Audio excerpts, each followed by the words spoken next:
Hello, Mark Crossfield here. Welcome to the Golf Swing Weekly Fix. It's Thursday again. We got fixes of people's golf swings coming to you from my golf apps. We've got lots more in the show as well, so loads to do. Let's get stuck in.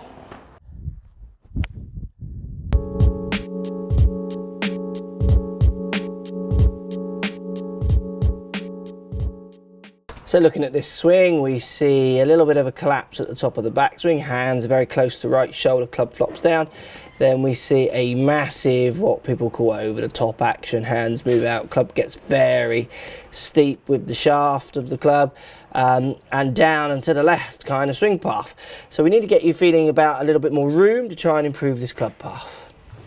So we're looking at path of the club. So we're seeing you pull the club back and it comes very close to your body. So what happens is it goes up away from you, then you collapse it close, pull it in, which is always going to, as soon as you pull that club in, it's always going to steepen this shaft, making you hit down to the left. Or if you're not hitting down, definitely to the left, and you can get the angle of attack actually scooping sometimes at the bottom, we see people doing. But it's the leftward path. So rather than just thinking about what people do swinging around your body, I want you to think more about swinging into this backspace a lot more. And I've done this a lot on videos recently, and I've done it with people. The success you have is just almost instant with them. I want you to get top of your backswing. I want you to feel like you've got lots of room with the club away from your body. So hands, club above and high above your right shoulder, rather than this kind of collapsing onto you. And then as you start your downswing, try and feel like you create a bit of space as you turn through.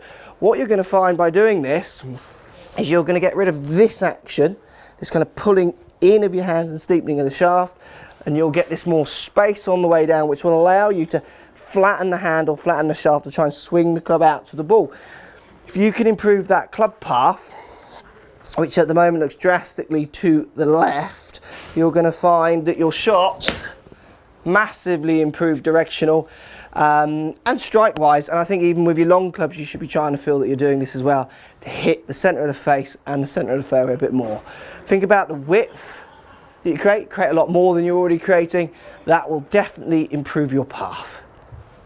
Okay, another swing sent through the apps here. Pretty decent setup. Backswing consists of a lot of shoulder turn, a lot of hip turn. And this is quite a good picture for you guys to see what a toed strike looks like.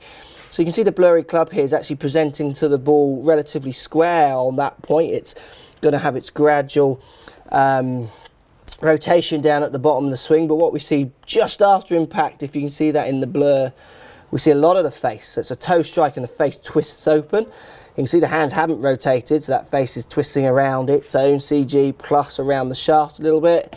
And then straight after impact, if it was in camera, we'd see it snap back. This is a toed strike. Now what we're going to do is talk a little bit about trying to get you to hit the middle of the club a little bit more. There's other issues in here, but I want to talk about your rotation. So this is very, very common.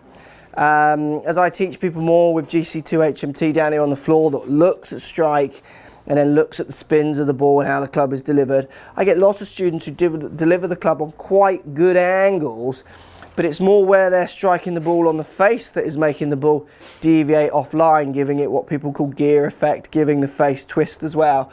And we can see on this shot, as he hits the ball, the face is being presented quite square, and then as he hits, the face just spins open and then turns back to square. That's the club turning around its own CG and a little bit around the center of the shaft as well on the miss-hit strikes off the toe, the outside end here, and it's just spinning the face. Very hard to hit target consistently if you're not hitting a consistent spot on the face. Now for you, someone making such a big shoulder turn plus hip turns, everything is moving around almost, I mean, it's not the same distance, but it looks almost like you're turning your shoulders almost through 100 degrees, hips going up into 60s degrees worth of turn, where a world-class player, you know, be keeping their shoulder turn in the 80s, hip turn would be kind of 35, maybe 45 at the most degrees of turn.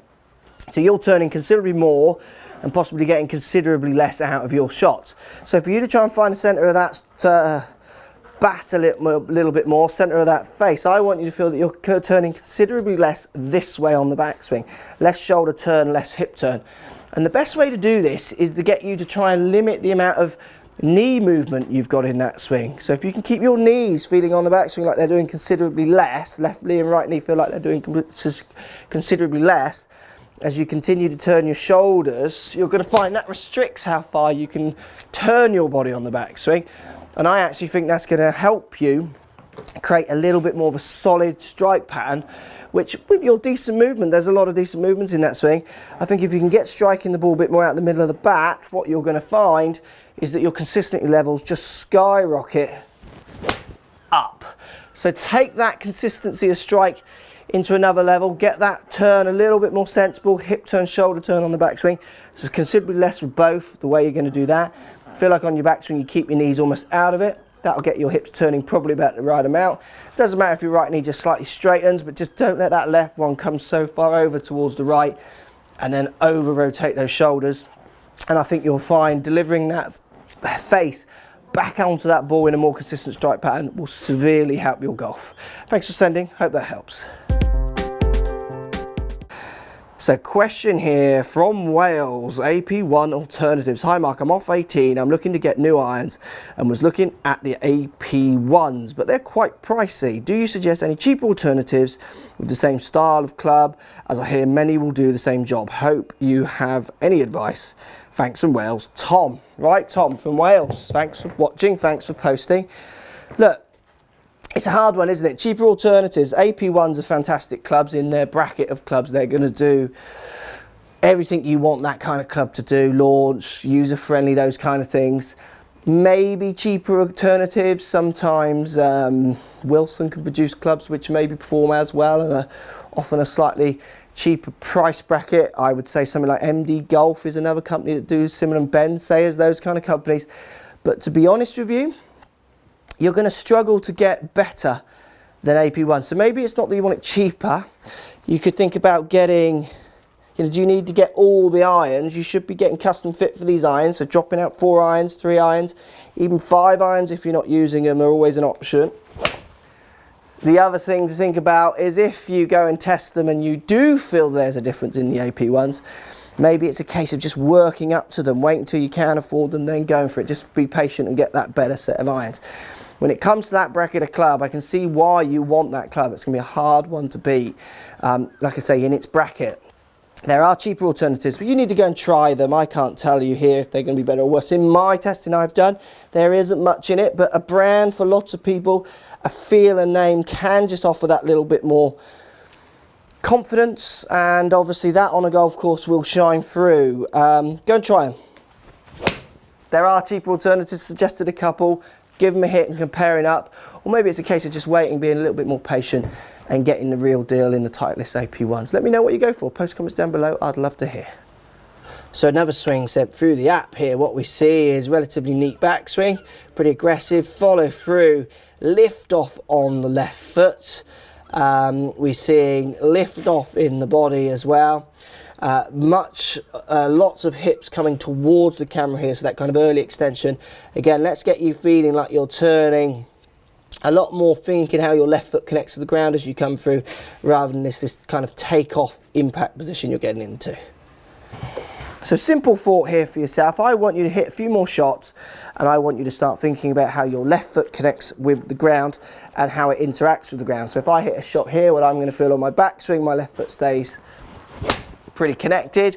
On the downswing follow through, I can feel almost like I put a bit more pressure on my left foot. As I turn through, I can feel my left foot having to really hold on so I don't spin out too much from my left foot. Now for you, because of the classic, what we see in lots of the videos I've done and other people do, we see classic kind of raising up, early extension people call it. So pelvis thrusts forwards, that gets you up on your toes, and then you pivot around that and the left heel comes up and you turn around. So for you to gain a little bit more consistency, help you try and maybe retain some more positive angles through impact, simply try and hit some shots where you understand and feel the connection with the ground through your left foot on backswing and downswing. You want to feel for you that that left foot is staying considerably more connected to the ground. Backswing's fine for you, but on the downswing, and almost feel like you're squeezing into the ground a bit more on that left foot. So feel like you're pushing down harder as you turn through on it. It's going to help you turn in some more positive angles through impact rather than this kind of thrusting action that you've got going on at the minute. You know, there's some good golfers who've played with that thrusting action, but for most handicap golfers, to me, it's almost the kind of case of them trying to hit out of their boots a bit, really trying to send it. I think you're hitting a long club driver, or it's definitely a tee shot kind of club. Just ease back on your feelings of power, really ease through more on kind of how you connect with the ground, how you push off the ground. You'll find they actually go the same distance, but with hopefully a lot more control. Hope that helps. Post comments down below and we'll speak to you soon. Hello, Mark Crossfield here with James Dimond. We're going to do some more fitness videos today. We're talking about a bit of a body stretch. Yeah, it's like a yoga move, so it's a full body stretch. Yoga move, yoga. Full body stretch. Let's get stuck in. Okay then, Mark, so you've come to me and said that a lot of your lessons are coming in and they're really struggling at their impact to get some side bend here with rotation. So they're coming in and they're just turning a bit flat-footed and they're not really getting up onto this left side like you see all the top tour players do. So when you see Tiger at impact, really up here, got a nice angle here and open at impact. So what's happening is they're probably pretty tight in their lower body. So their hip flexors are tight, hamstrings are tight, glutes are tight, lower back, and that's not allowing them to get up onto this side. So what we're going to do is a yoga move. And you get down onto the floor, you lie down on your stomach, your hands go about where your chest is here beside you, feet are pointing, so you're pointing your toes, and what you're going to do is you're going to push yourself up as high as you can, keeping your toes on the floor, and try and get your lower body off the floor if you can. Head up nice and high, and what you're doing here is you're stretching out your abs, your hip flexors, your quads, all the way up through into your chest, and from here, keeping your body fixed, put your feet flat on the ground, down, and this is called a downward dog. And what we're doing here is we're stretching all the reverse muscles, so we're stretching the calves, the hamstrings, the glutes, lower back, lats, upper back, shoulders, and then you go back down. It's quite a challenging stretch, this one. And then back up again. So when I do this, I can really feel this in my calves, right up into my hamstrings. If you repeat this as many times as you want, you can go up to 10 times. This is more of a stretch you do to improve your flexibility. So you wouldn't do this before you play. You do this 3 or 4 times a week. Just really trying to get better, get more flexibility, more range of movement in your lower body, your upper body, and really help you with that impact position. Try and get into this position at impact instead of that position. Give it a go. Good stuff, James. Thanks for that. That's really good. I mean, I see loads of people coming in with very flat rotational hips. Often causes issues with angle of attack. Yeah, club path. Club path often goes to the left. So with drivers, very much down and to the left. As a general rule, that's not always the case, but as a general rule, simple thought of just trying to get that left hip higher through impact with rotation often can transform a way a person delivers the club to the ball for the better. But obviously, if they're all stiff in that area, if they can't physically do it, that's a really hard lesson to take. Absolutely. Trying to be told to do something you can't do it. So if you guys can come to the lessons with that little bit more flexibility, a little bit more range of movement, you'll be amazed at how much more you can achieve even in that hour session straight off the bat. Yeah, so static stretching to really improve your flexibility, dynamic stretchings before golf. Absolutely. As a warm-up. I mean, I see people becoming more flexible during a lesson. So they come for a lesson from the office, they're stiff, we start working, there's certain things they can and can't do, and then near the end of the lesson you can really see they're starting to actually even loosen up just in that time. Where if they could start a lesson loose, they're going to get more value for money from their lessons, because they're going to go in ready to take the instruction a little bit more, and they will improve at a much faster rate. As a general rule. Thanks, James. Really good stuff as always. Post comments down below, guys. Let me know what you think, and thanks for watching. Okay, swing sent through the app here, a little bit of shuffling in the setup, but we see the ball position for this length of club a little bit arguably too far back in the stance. Left foot looks like it's turned in, so we're just going to tidy up your setup. Backswing, lots of hip turn, left foot comes up, and then the right foot really leaning back. On the follow through, the right foot stays connected on the floor and you're leaning back, not getting that weight through. Just tidy up your setup and give you a simple swing thought. So for this swing, he's using a driver. If I just grab a driver here, we're seeing ball almost centered in the stance, left foot turned in and hands forward. I would like to see you definitely try and get left foot turned out a fraction at address, ball up towards your left heel. With a driver, try and get the handle almost more level with the face of the club. Then what you're trying to do on your backswing, you've got the classic left foot up, left knee comes over towards right knee, big rotation in the hips, and then from there you turn, try and hit the ball, get a bit stuck, and then lean back on the right foot almost to launch it. So once you've got that simple setup, ball off that front foot, handle of the club more level with the face of your driver. Also, I want you to feel that you've got your left foot slightly turned out. I want you from there to try and feel that you are connecting your left foot to the ground on the backswing, downswing, get off that right foot, get that right foot pushing through, weight up onto your left. It's such a key to hitting good, successful golf shots, well struck, is when you hit the ball, you've got to try and get that weight up on that left foot. You don't want it pushing back onto your right foot. It's a fundamental almost, you need to get that working, you'll hit better shots for it. What's going on here? Don't be afraid to subscribe to the channel, also thumbs up the video, post comments, love to hear what you guys got to say. Let's keep it social. The more we talk, the more we share, the easier this game will get for everybody. So if you want to find me on Facebook here, you can find me on Facebook. If you want to tweet me, find me on Twitter here as well. Just follow the links, all in the description. Come and join the show, get active, get involved, get playing some better golf. Thanks for watching.